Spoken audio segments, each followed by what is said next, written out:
Welcome to my YouTube channel. So today I am going to discuss about the position time relation by calculus method. We will derive an equation, that is the second equation of motion, and as we know the second equation of motion is s is equals to ut plus half of at square. So we will derive that equation by calculus method. Let us now we are going to start. तो आज के इस discussion में हम लोग जिस चीज़ के बारे में डिस्कशन करने जा रहे हैं, जिस चीज़ को आज डिराइव करेंगे, वो होगा पोजीशन टाइम रिलेशन। और इस पोजीशन टाइम रिलेशन को अब हम लोग कैलकुलस मेथड से सॉल्व करने की कोशिश करेंगे।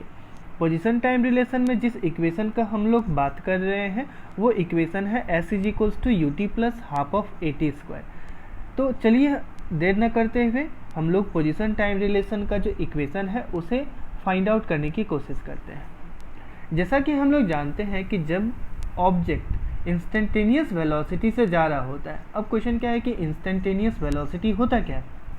हम लोग जानते हैं कि इंस्टेंटेनियस वेलोसिटी मतलब क्या, कि किसी भी ऑब्जेक्ट की जो वेलोसिटी है जो एक पार्टिकुलर इंस्टेंट पे होगी या फिर किसी एक पार्टिकुलर ड्यूरेशन ऑफ टाइम पे होगा या फिर किसी एक पॉइंट पे होगा, तो उस वेलोसिटी को हम लोग जो है इंस्टेंटेनियस वेलोसिटी कहते हैं। तो इंस्टेंटेनियस वेलोसिटी जो ऑब्जेक्ट यूनिफॉर्मली एक्सेलरेटेड मोशन के होते हैं, यदि एक ऑब्जेक्ट है और वो ऑब्जेक्ट यूनिफॉर्मली एक्सेलरेटेड मोशन से जा रहा है तो उसका जो इंस्टेंटेनियस वेलोसिटी होता है, as we know that v is equals to D x upon d t. इसे हम लोग और क्या लिख सकते हैं, v is equals to D x upon d t को लिखा जा सकता है v d t is equals to D x. हम लोग जानते हैं फर्स्ट इक्वेशन ऑफ मोशन से दैट v जो होता है वो u प्लस ए टी होता है। So we are now going to change the v, that is u plus A T multiply by D T equals to D x. हम लोग इसको कहाँ से लिखें, तो as we know that v is equals to u plus A T, that is the first equation of motion. So अब क्या है कि मान लेते हैं कि ऑब्जेक्ट डिस्प्लेस कर रहा है, मीन्स कि ऑब्जेक्ट में डिस्प्लेसमेंट है और ये जो डिस्प्लेसमेंट है ये ओरिजिन से हो रहा है। कोई एक हम लोगों के पास पोजीशन एक्सिस है, पोजीशन एक्सिस में हम लोगों के पास मान लेते हैं कि पोजीशन टाइम ग्राफ का बात कर रहे हैं या फिर हम लोगों के पास कोई पोजीशन एक्सिस है और ऑब्जेक्ट जो है स्टार्ट कर रहा है मूविंग कहाँ से, तो from a point that is called origin. Origin से चलना शुरू कर रहा है। जब ओरिजिन से जा रहा है तो at t is equals to zero, जब टाइम जीरो है ना, उस समय उसका जो डिस्प्लेसमेंट है वो डिस्प्लेसमेंट का वैल्यू है x नॉट। मान लेते हैं कि कुछ देर के बाद ऑब्जेक्ट डिस्प्लेस करता है, t सेकेंड पे डिस्प्लेसमेंट आता है और वो जो डिस्प्लेसमेंट का अमाउंट है अभी वो x के बराबर है। तो अब हम लोग क्या कह रहे हैं कि at t is equals to zero, जब टाइम का वैल्यू जीरो होगा उस समय ऑब्जेक्ट का जो डिस्प्लेसमेंट है वो है x नॉट। ऑल्सो जब t का वैल्यू t के अमाउंट पे है, मतलब कि t सेकेंड्स के बाद ऑब्जेक्ट का जो डिस्प्लेसमेंट है वो x है। जब हम लोग इन दोनों लिमिट्स को लेकर with in these limits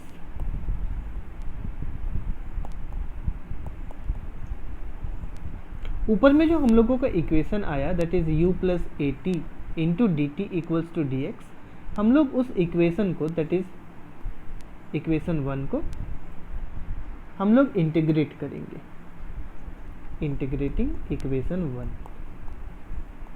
integrating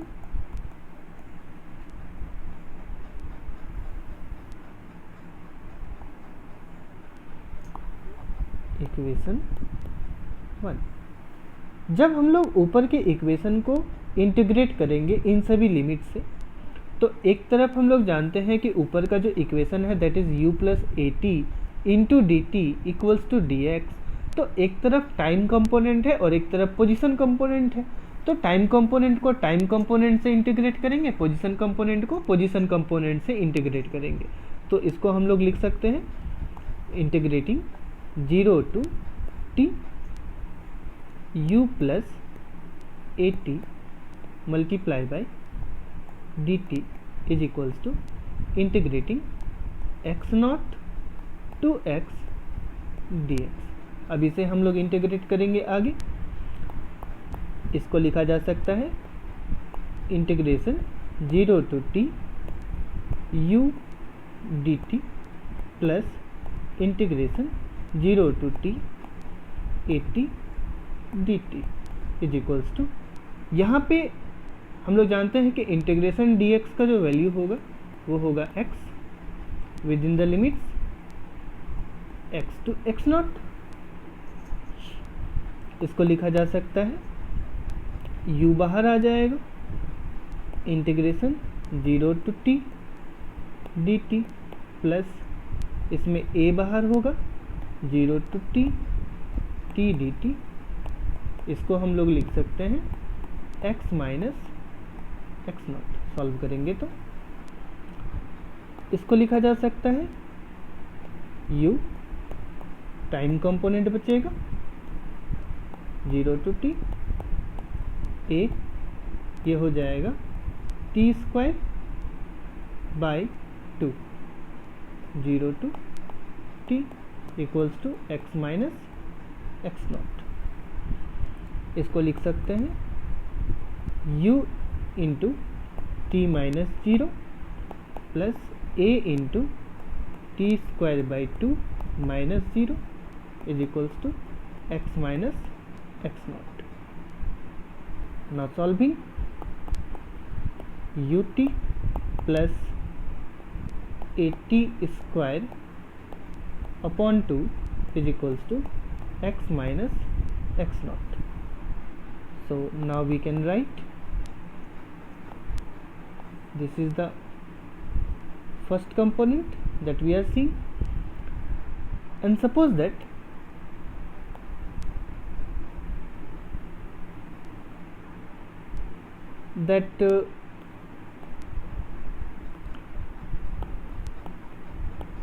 here x minus x naught indicates the displacement amount, that is s. Sometimes the displacement covered by the object will be equals to the actual path covered, that is the distance traveled.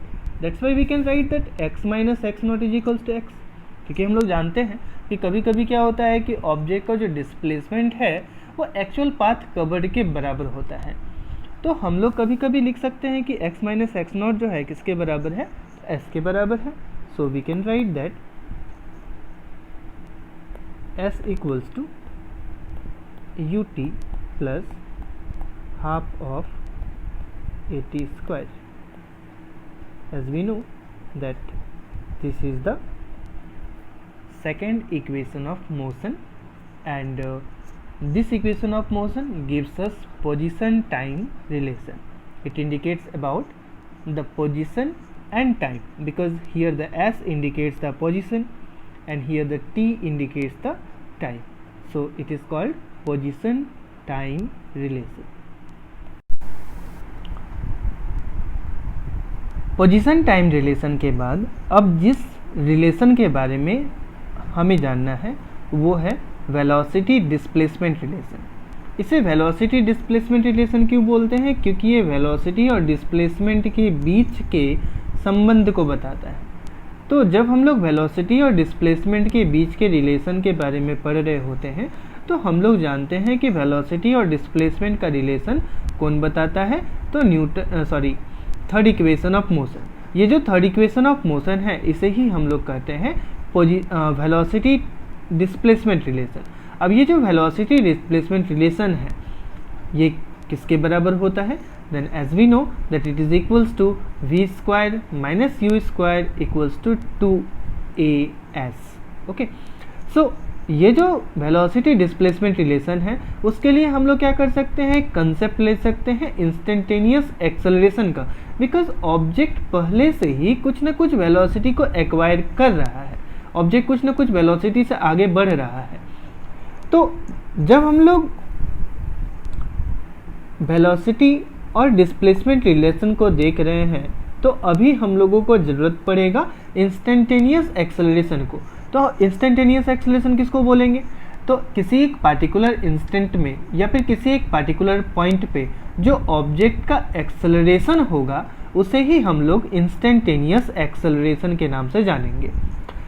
जानते हैं कि जो instantaneous acceleration का value होता है वो होता है a = dv/dt। अब ये जो इंस्टेंटेनियस एक्सेलरेशन है इसे हम लोग और क्या लिख सकते हैं? देन इसको हम लोग ऐसे भी लिख सकते हैं कि dv/dt। हम लोग क्या कर रहे हैं कि चूंकि ये जो इंस्टेंटेनियस एक्सेलरेशन है इसमें कोई भी पोजीशन का अमाउंट हमको नहीं दिख रहा है, ना ही कोई डिस्प्लेसमेंट का अमाउंट दिख रहा है, इसलिए हम लोग क्या करें, एक displacement component that is called dx, इसको हम लोग न्यूमरेटर से और डिनोमिनेटर से दोनों से मल्टीप्लाई कर दे रहे हैं। जब इसको न्यूमरेटर और डिनोमिनेटर दोनों से मल्टीप्लाई कर देंगे तो हम लोगों का जो वैल्यू होगा वो हो जाएगा dx/dt इंटू, इसे हम लोग dv/dx भी लिख सकते हैं।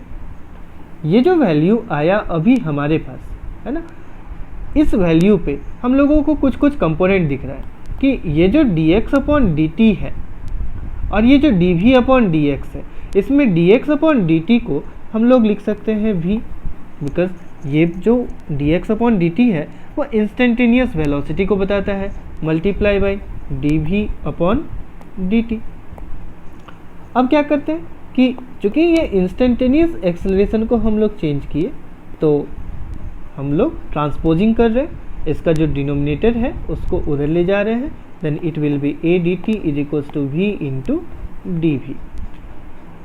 अब मान लेते हैं कि जो ऑब्जेक्ट है वो क्या कर रहा है कि डिस्प्लेसमेंट दिखा रहा है। डिस्प्लेसमेंट पोजीशन एक्सिस पे ओरिजिन से हो रहा है। डिस्प्लेसमेंट जो है पोजीशन एक्सिस पे कहाँ से हो रहा है? तो ओरिजिन से। चलिए देखते हैं कि ओरिजिन से डिस्प्लेसमेंट किस तरीके से होगा। मान लेते हैं कि इस पोजीशन पे यहाँ पर ओरिजिन है। इस ओरिजिन पे हम क्या बोल सकते हैं, मान लेते हैं ऑब्जेक्ट का जो डिस्प्लेसमेंट है वो x है। यदि ऑब्जेक्ट का डिस्प्लेसमेंट x है तो उसकी वेलोसिटी कितनी होगी? तो वेलोसिटी होगी v। कुछ समय के बाद जब ऑब्जेक्ट का पोजीशन बदलेगा, मान लेते हैं अब x जो है वो x डैश हो गया, तो उसकी जो वेलोसिटी होगी वो क्या हो जाएगी? तो v डैश हो जाएगी। तो हम लोगों के पास कुछ कुछ कंपोनेंट है। कंपोनेंट क्या है कि एट x = x, जो हम लोगों के पास v होगा दैट इज वेलोसिटी, ये v होगा। और जब x का वैल्यू x डैश हो जाए तो ऐसे केसेस में जो v का वैल्यू है वो कितना हो जाएगा? तो v डैश हो जाएगा। इन लिमिट्स को लेके जो ऊपर का इक्वेशन हम लोगों के पास आया है उस इक्वेशन को यदि इंटीग्रेट करें तो हम लोग लिखेंगे अब with in these limits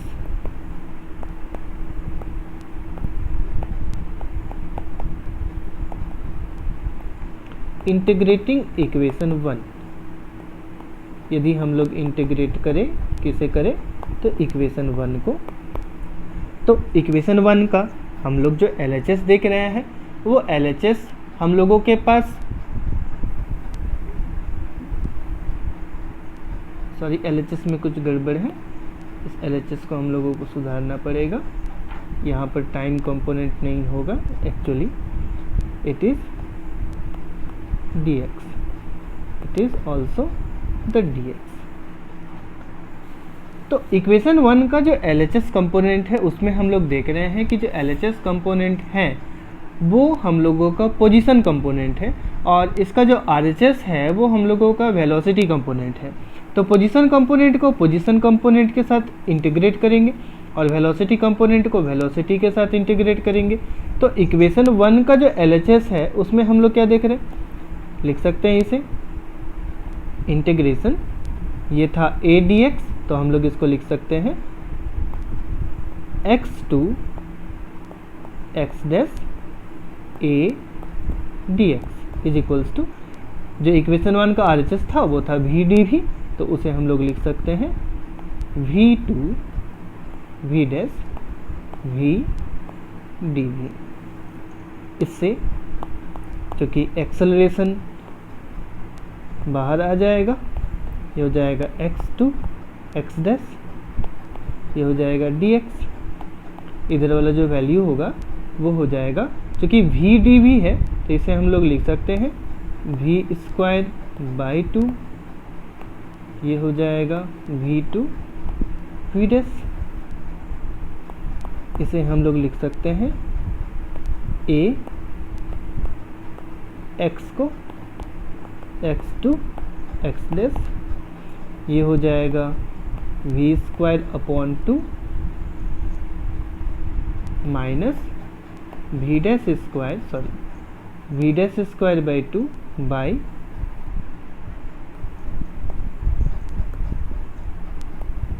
v²/2। इसे हम लोग और क्या लिख सकते हैं, इसे लिख सकते हैं x डैश माइनस x, और ये वाला जो वैल्यू है वो कितना है, तो दोनों से हम लोग 2 कॉमन लेंगे, 2 एलसीएम लेंगे, then it will be v dash square minus v square, 2 को उधर ले जाएंगे, it will be 2 into x dash minus x v dash square minus v। एक इक्वेशन आया। ये इक्वेशन कब आया?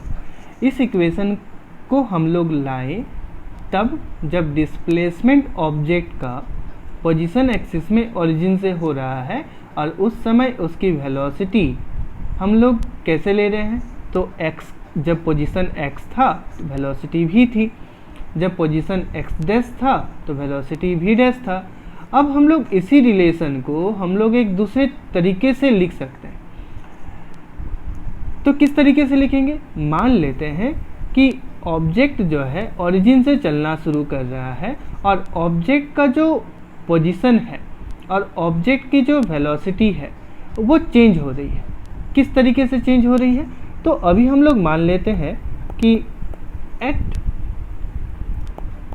x, जब पोजीशन x है उस समय उसका पोजीशन कवर्ड है x0, that is displacement, and उस समय उसकी जो वेलोसिटी है वो u है। जब x का वैल्यू x हो जाता है तो ऐसे केसेस में उसकी जो वेलोसिटी है वो बदलकर v हो जाती है। मतलब कि मान लिए कि ऑब्जेक्ट स्ट्रेट लाइन प्रोपेगेशन कर रहा था, अब उस स्ट्रेट लाइन प्रोपेगेशन में इस जगह पर x है, इस जगह पर जो है इस जगह पे x0 है और इस जगह पे x है। जब ऑब्जेक्ट x पर था उस समय उसकी वेलोसिटी कितनी थी, तो u मीटर पर सेकेंड थी। जब ऑब्जेक्ट x पे था तो उस समय उसकी जो वेलोसिटी है वो v मीटर पर सेकेंड है। इसका मतलब ऑब्जेक्ट पे क्या आया, तो एक्सेलरेशन आया, because the object is changing its velocity. तो इन लिमिट्स को लेकर यदि हम लोग फिर से इक्वेशन 1 को इंटीग्रेट करें तो लिखेंगे विद इन दीज लिमिट्स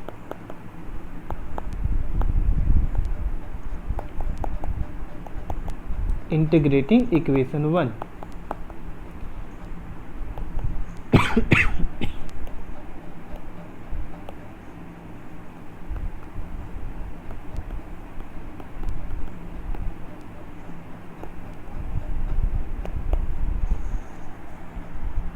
जब इन लिमिट्स को लेकर हम लोग इक्वेशन 1 को इंटीग्रेट करेंगे, इक्वेशन 1 का LHS हम लोगों का पोजीशन कंपोनेंट था या फिर डिस्प्लेसमेंट कंपोनेंट था, और जो उसका RHS है वो हम लोगों का वेलोसिटी कंपोनेंट था।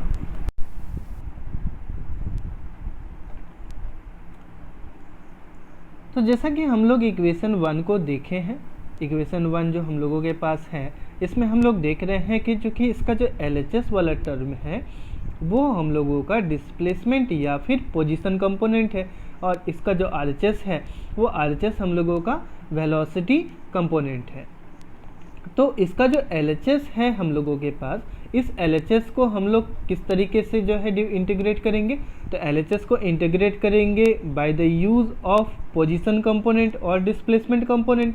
और इसका जो RHS होगा, चूँकि वेलोसिटी कंपोनेंट है तो वेलोसिटी कंपोनेंट होने पर हम इसको क्या करेंगे कि वेलोसिटी से ही इंटीग्रेट करेंगे।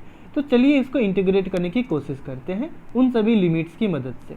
तो हम लोगों के पास कंपोनेंट था LHS का a dx में कंपोनेंट क्या है x0 to x is equals to RHS था VD भी, कंपोनेंट क्या है u to v। सॉल्व करते हैं इसको, a बाहर आ जाएगा, इसको लिख सकते हैं x0 to x is equals to, इसे हम लोग लिख सकते हैं v² by 2 u to v, यहाँ पर dx है। ऐसे केसेस में इसे लिख सकते हैं a into x x0 to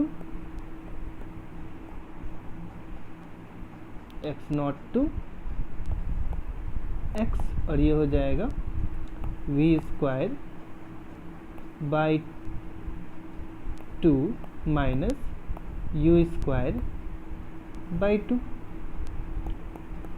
इसको लिख सकते हैं a into x0 minus x minus x0, और ये हो जाएगा v² minus u² divided by 2। अभी हम लोगों के पास ये एक इक्वेशन आया, इस इक्वेशन को हम लोग एनलार्ज फॉर्म पे लिख सकते हैं कि यदि x माइनस x0 डिस्प्लेसमेंट का वर्ग है, that is the change in the position, तो ऐसे केसेस में हम लिख सकते हैं as is equals to v² minus u² divided by 2, या फिर इसे लिख सकते हैं 2as is equals to v² minus u²। तो ये हम लोगों के पास तीन इक्वेशन हो गए मोशन के। जो पहला इक्वेशन हम लोगों का था वो था वेलोसिटी टाइम रिलेशन, जो दूसरा इक्वेशन हम लोगों के पास आया वो था पोजीशन टाइम रिलेशन, जो आया s is equals to ut plus half of at², और ये जो तीसरा इक्वेशन है वो है वेलोसिटी डिस्प्लेसमेंट रिलेशन, या फिर इसको हम लोग वेलोसिटी पोजीशन रिलेशन भी बोलते हैं, और इसका जो वैल्यू आया वो हो गया v² minus u² is equals to 2as। अब क्या है कि जो भी काइनेमेटिक्स इक्वेशंस थे वो काइनेमेटिक इक्वेशन ग्रेविटी के इन्फ्लुएंस पे अपने जो वैल्यूज़ हैं उसको बदल लेते हैं। तो काइनेमेटिक्स इक्वेशन जो है ग्रेविटी में अपने आप को किस तरीके से बदलेंगे, चलिए देखते हैं कि किस तरीके से वो बदलाव करते हैं।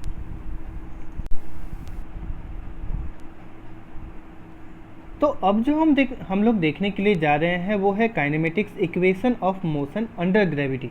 ये काइनेमेटिक्स इक्वेशन जो मोशन के हैं वो ग्रेविटी के अंतर्गत किस तरीके से काम करते हैं। तो हम लोगों के पास जो पहला इक्वेशन था वो पहला इक्वेशन क्या था, हम लोग जानते हैं कि पहला इक्वेशन हम लोगों के पास वेलोसिटी टाइम रिलेशन था। तो वेलोसिटी टाइम रिलेशन क्या था, v is equals to u plus at। जब ग्रेविटी की डिस्कवरी हुई तो हम लोग एक्सेलरेशन ड्यू टू ग्रेविटी के बारे में जाने। तो ये जो हम लोगों के पास v is equals to u plus at का इक्वेशन है, ये v is equals to u plus at का जो इक्वेशन है वो टोटली बदल जाता है because of acceleration due to gravity, और एक्सेलरेशन ड्यू टू ग्रेविटी को g से इंडिकेट करते हैं। तो अब हम लोगों के पास इक्वेशन आ गया v is equals to u plus gt because of the acceleration due to gravity. तो पहला इक्वेशन जो मोशन का है, जो वेलोसिटी टाइम रिलेशन है, वो काइनेमेटिक्स इक्वेशन जो है ग्रेविटी के कारण चेंज हो गया, क्योंकि यहाँ पे हम लोग एक्सेलरेशन को क्या लिए, तो acceleration due to gravity that is indicated by g। जो दूसरा इक्वेशन हम लोगों के पास था वो दूसरा इक्वेशन था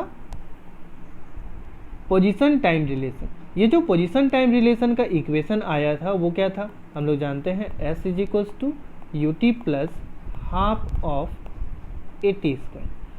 अब ये जो इक्वेशन आया s is equals to ut plus half of at², ये भी एक्सेलरेशन ड्यू टू ग्रेविटी के आने पर दैट इज स्मॉल g, उसके आने पर ये भी अपने आप में थोड़ा सा बदलाव करेगा।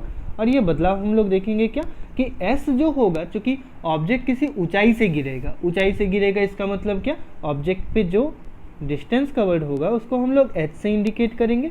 Then it will be h is equals to ut plus half of GT²। ये जो है एक्सेलरेशन ड्यू टू ग्रेविटी के कारण जो है दूसरा इक्वेशन जो काइनेमेटिक्स इक्वेशन है वो चेंज हो गया। अब ये जो तीसरा इक्वेशन है जिसको हम लोग जस्ट अभी कुछ देर पहले प्रूफ किए थे, वो क्या था? हम लोगों के पास वो वेलोसिटी डिस्प्लेसमेंट रिलेशन था, या फिर उसे हम लोग वेलोसिटी पोजीशन रिलेशन बोल सकते हैं। तो वो भी इक्वेशन जो है चेंज हो जाएगा। वो जो इक्वेशन अभी हम लोगों के पास आया था वो इक्वेशन था v² minus u² is equals to 2as। ये जो इक्वेशन है जो हम लोगों को वेलोसिटी पोजीशन रिलेशन या फिर वेलोसिटी डिस्प्लेसमेंट रिलेशन बताता है, ये एक्सेलरेशन ड्यू टू ग्रेविटी के कारण भी चेंज हो जाएगा। कैसे चेंज होगा? हम लोग इसको लिख सकते हैं v² minus u² is equals to 2। Acceleration due to gravity आया, इसलिए एक्सेलरेशन को हम लोग स्मॉल g से इंडिकेट करेंगे। चूँकि ऑब्जेक्ट एक ऊंचाई से गिरेगा तब जाके उसे एक्सेलरेशन ड्यू टू ग्रेविटी लगेगी, इसीलिए इसको हम लोग लिखेंगे h। तो काइनेमेटिक्स इक्वेशन जो थर्ड इक्वेशन है जो वेलोसिटी और पोजीशन के रिलेशन को बताता है वो भी चेंज हो गया। वो अब हो गया v² minus u² is equals to 2gh। So ये जो तीन काइनेमेटिक्स इक्वेशन है, ये तीनों काइनेमेटिक इक्वेशन जो मोशन के हैं अंडर द ग्रेविटी, ये जो है चेंज हो जाएंगे। यदि आप हमारे वीडियो को फेसबुक पे देख रहे हैं तो आप हमारे वीडियो को लाइक करें और हमारे पेज को फॉलो करें। यदि आप हमारा वीडियो यूट्यूब पर देख रहे हैं तो आप हमारा चैनल सब्सक्राइब करें और वीडियो को लाइक करें। धन्यवाद।